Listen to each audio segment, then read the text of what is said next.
واقعہ معراج اللہ تعالیٰ کی قدرت کی نشانیوں میں سے ایک نشانی ہے جو چشمِ زدن میں بظاہر رونما ہوا، لیکن حقیقت میں اس میں کتنا وقت لگا یہ اللہ تعالیٰ اور اس کے رسول صلی اللہ علیہ وآلہ وسلم بہتر جانتے ہیں۔ اللہ تعالیٰ نے اس واقعے میں اپنے محبوب پیغمبر حضرت محمد مصطفیٰ صلی اللہ علیہ وآلہ وسلم کو اپنی قدرت کاملہ کا مشاہدہ کروایا۔ واقعہ معراج اعلان نبوت کے 10ویں سال اور مدینہ ہجرت سے 1 سال پہلے مکہ میں پیش آیا۔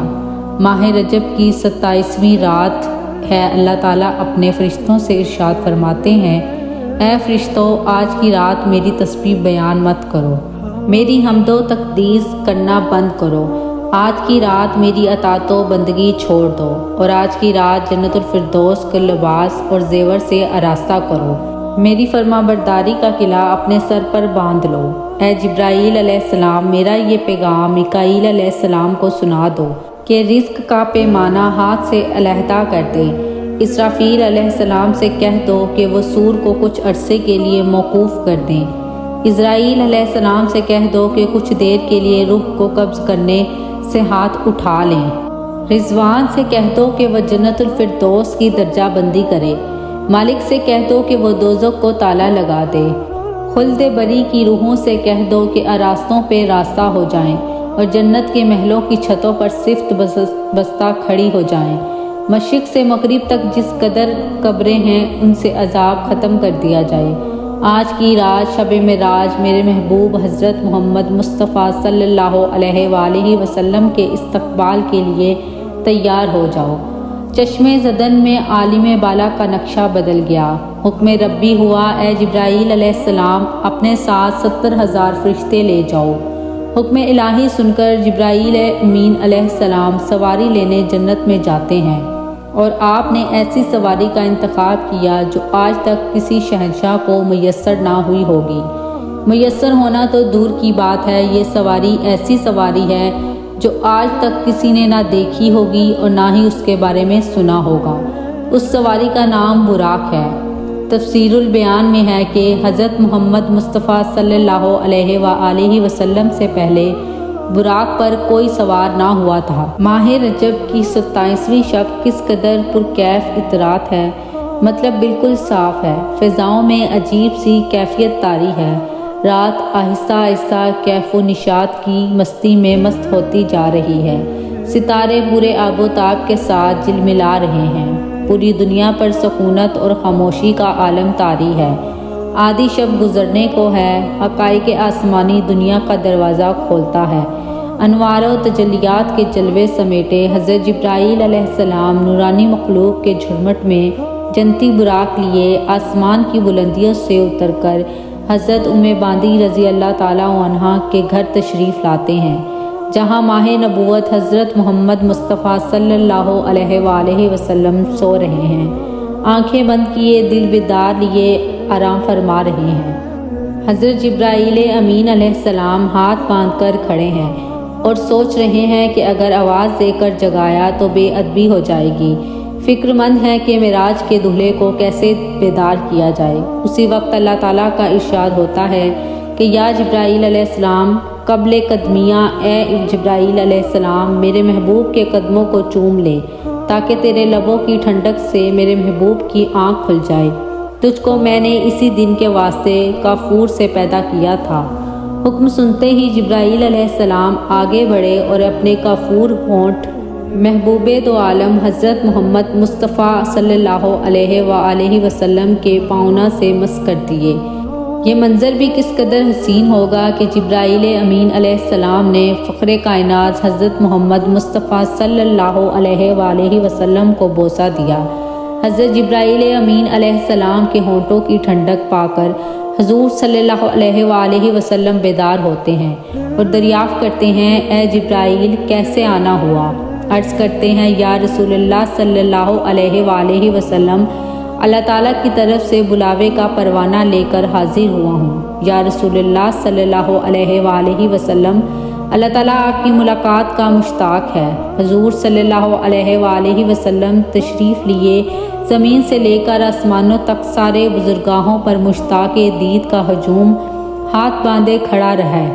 چنانچہ آپ صلی اللہ علیہ وآلہ وسلم نے سفر کی تیاری شروع کر دی۔ حضور صلی اللہ علیہ وآلہ وسلم نے براق کا حلیہ بیان کرتے ہوئے ارشاد فرمایا ہے کہ سیاہ رنگ یاقوت کی مانند چمک رہا تھا، اس کی پشت پر پیلی کنتی تھی، ٹانگیں سبز مرتم مرجان، سر اور اس کی گردن یاقوت سے بنائی گئی تھی، بیشتی زین اس پر کسی ہوئی تھی، جس کے ساتھ سرخ یاقوت کے 2 رکاب آویزاں تھے، اس کی پیشانی پر لا الہ الا اللہ محمد رسول اللہ لکھا ہوا تھا۔ چند لمحوں کے بعد وہ وقت بھی آ گیا کہ سرور کونین حضرت محمد مصطفیٰ صلی اللہ علیہ وآلہ وسلم براق پر تشریف فرما ہو گئے۔ حضرت جبرائیل علیہ السلام نے رکاب تھام لی، حضرت میکائیل علیہ السلام نے لگام پکڑی، حضرت اسرافیل علیہ السلام نے زین کو سنبھالا۔ حضرت امام کاشف رحمۃ اللہ علیہ فرماتے ہیں کہ معراج کی رات 80,000 فرشتے حضور صلی اللہ علیہ وآلہ وسلم کے دائیں طرف اور 80,000 فرشتے حضور صلی اللہ علیہ وآلہ وسلم کے بائیں طرف تھے۔ فضا فرشتوں کی درود و سلام کی صداؤں سے گونج اٹھی اور آقائے نامدار حضرت محمد مصطفیٰ صلی اللہ علیہ وآلہ وسلم درود و سلام کی گونج میں سفر معراج کا آغاز فرماتے ہیں۔ اس واقعے کو قرآن پاک میں اللہ تعالیٰ نے اس طرح بیان فرمایا ہے کہ جس کا ترجمہ کچھ اس طرح سے ہے۔ سورہ الاسراء یعنی بنی اسرائیل آیت نمبر 1 میں وہ ذات ہر مخصوص کمزوری سے پاک ہے جو رات کے تھوڑے سے حصے میں اپنے محبوب اور مقرب بندے کو مسجد حرام سے مسجد اقصیٰ تک لے گئی، جس کے گرد و نواح کو ہم نے بابرکت بنا دیا تاکہ ہم اس بندہ کامل کو اپنی نشانی دکھا سکیں۔ آپ صلی اللہ علیہ وسلم نہایت شان و شوکت سے ملائکہ کے جلوس میں مسجد حرام سے مسجد اقصیٰ کی طرف روانہ ہوتے ہیں۔ یہ گھڑی کس قدر دل نواز تھی کہ جب مکان سے لامکان تک نور ہی نور پھیلا ہوا تھا، سواری بھی نور، سوار بھی نور، باراتی بھی نور تو دلہا بھی نور، میزبان بھی نور تو مہمان بھی نور، نوروں کی ہی نورانی بارات فلک بوز پہاڑوں سے بے آب و گیاں ریگستانوں، گھنے جنگلوں، چٹیل میدانوں، سرسبز و شاداب وادیوں، پرخطر و ویرانوں پر سفر کرتی ہوئی وادی بتا میں پہنچی، جہاں کھجور کے بے شمار درخت ہیں۔ حضرت جبرائیل علیہ السلام نے عرض کرتے ہیں، حضور صلی اللہ علیہ وسلم یہاں اتر کر 2 رکعت نوافل ادا کیجیے۔ یہ آپ صلی اللہ علیہ وآلہ وسلم کی ہجرت کا مدینہ طیبہ ہے۔ نفل کی ادائیگی کے بعد پھر سفر شروع ہوتا ہے۔ دیکھتے ہی دیکھتے بیت المقدس بھی آ جاتا ہے، جہاں قدیسیوں کا جمع غفیر سلامی کے لیے موجود ہے اور تقریباً 1,24,000 انبیاء استقبال کے لیے بے چین اور بے قرار کھڑے ہیں۔ حضور صلی اللہ علیہ وآلہ وسلم اس مقام پر تشریف فرما ہوئے جسے باب محمد صلی اللہ علیہ وآلہ وسلم کہا جاتا ہے۔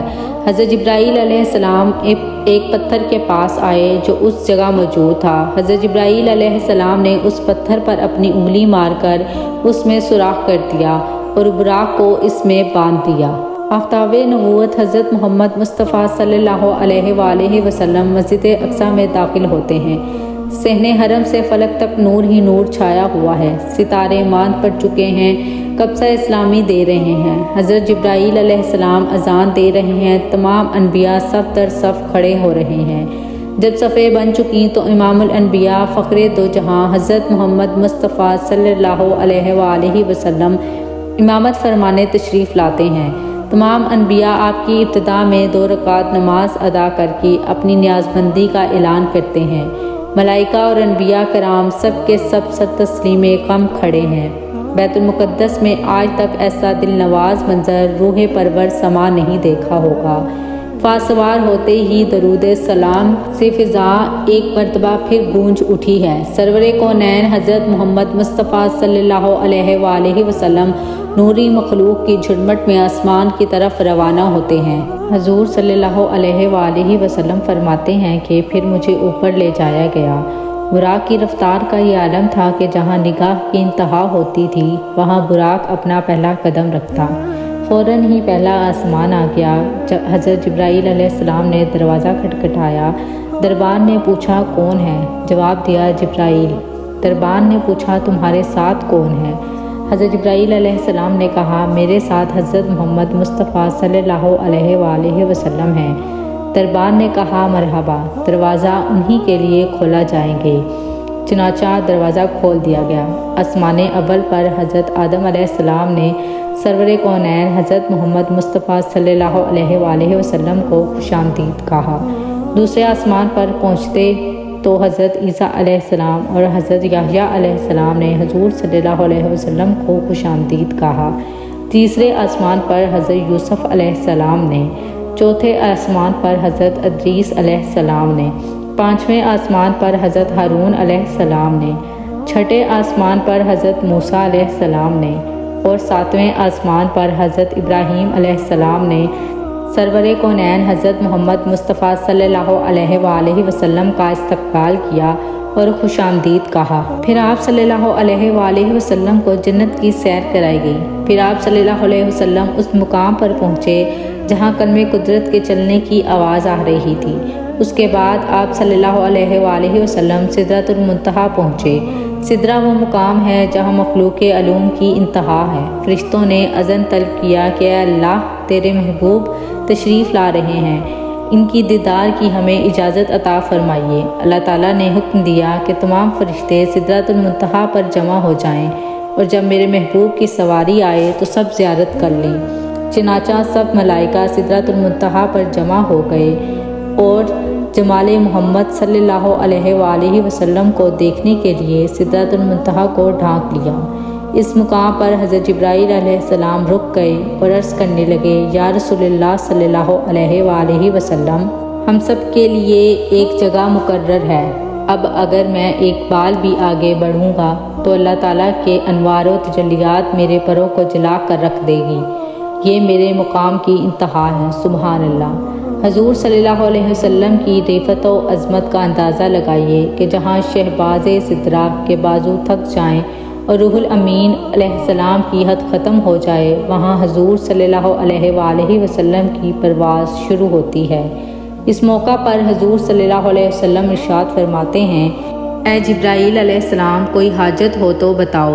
حضرت جبرائیل علیہ السلام نے عرض کی کہ حضور صلی اللہ علیہ وسلم، یہ مانگتا ہوں کہ قیامت کے دن پل صراط اور آپ صلی اللہ علیہ وسلم کی امت کے لیے بازو پھیلا سکوں تاکہ حضور صلی اللہ علیہ وسلم کا ایک ایک غلام آسانی کے ساتھ پل صراط سے گزر جائے۔ حضور صلی اللہ علیہ وآلہ وسلم جبرائیل امین کو چھوڑ کر تنہا انوار تجلیات کے منازل طے کرتے گئے۔ محب الدنیا میں ہے کہ حضرت محمد صلی اللہ علیہ وسلم جب عرش کے قریب پہنچے تو آگے حجابات ہی حجابات تھے، تمام پردے ہٹا دیے گئے۔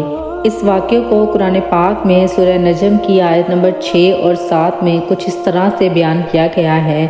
ترجمہ: پھر اس جلوہ حسن نے اپنے ظہور کا ارادہ فرمایا اور وہ محمد صلی اللہ علیہ وآلہ وسلم شب معراج عالم مقام کے سب سے اونچے کنارے پر تھے، یعنی عالم خلق کی انتہا پر تھے۔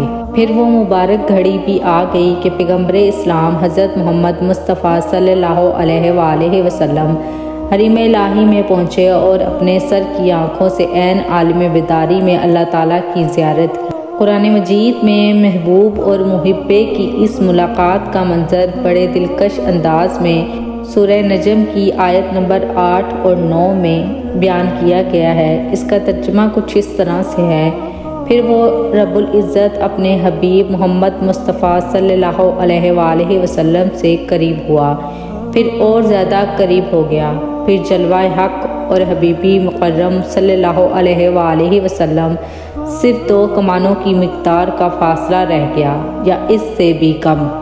صاحب روح البیاں فرماتے ہیں کہ حضور صلی اللہ علیہ وسلم اللہ تعالیٰ کے قرب سے مشرف ہوئے، یا یہ کہ اللہ تعالیٰ نے اپنے محبوب کو اپنے قرب سے نوازا۔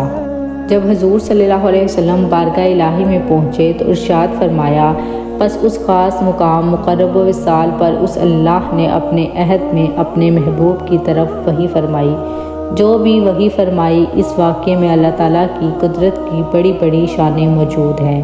یہ ساری کائنات جو کہ کارخانہ قدرت ہے اور اس کا مالک اللہ تعالیٰ ہے۔ جب اللہ تعالیٰ نے اپنے محبوب پیغمبر حضرت محمد مصطفیٰ صلی اللہ علیہ وآلہ وسلم کو اپنی قدرت کی نشانی دکھانے کے لیے بلوایا تو اس میں کتنا وقت لگا، اس کا اندازہ ہم نہیں لگا سکتے۔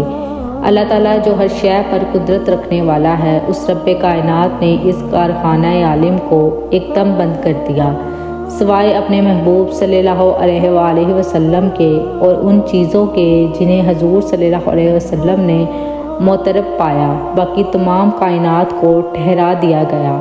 چاند اپنی جگہ ٹھہر گیا، سورج اپنی جگہ رک گیا، حرارت اور ٹھنڈک اپنی جگہ ٹھہر گئی۔ حضور صلی اللہ علیہ وآلہ وسلم کی بستر مبارک کی حرکت اپنی جگہ قائم رہی۔ حجرہ مبارک کی زنجیر ہلتی ہوئی جس جگہ پہنچی وہیں رک گئی۔ جو سویا تھا وہ سوتا رہ گیا، جو بیٹھا تھا وہ بیٹھا رہ گیا۔ غرض یہ کہ زمانے کی حرکت بند ہو گئی۔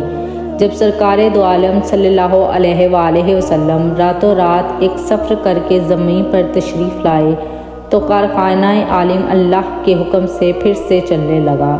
ہر شے اسرائے نمائیں کو طے کرنے لگی، چاند سورج اپنی منازل طے کرنے لگے، حرارت اور ٹھنڈک اپنے درجات طے کرنے لگی۔ غرض یہ کہ جو چیزیں سکونت میں آ گئی تھیں دوبارہ حرکت کرنے لگیں۔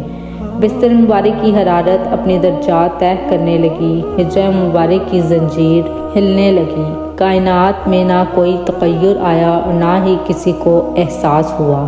تمام اہل ایمان نے اس واقعے کی سچائی کو دل سے مانا اور اس کی تصدیق کی، مگر ابو جہل حضرت ابوبکر صدیق رضی اللہ تعالیٰ عنہ کے پاس دوڑا گیا اور کہنے لگا، اے ابو بکر، تو نے سنا کہ محمد صلی اللہ علیہ وآلہ وسلم کیا کہتے ہیں؟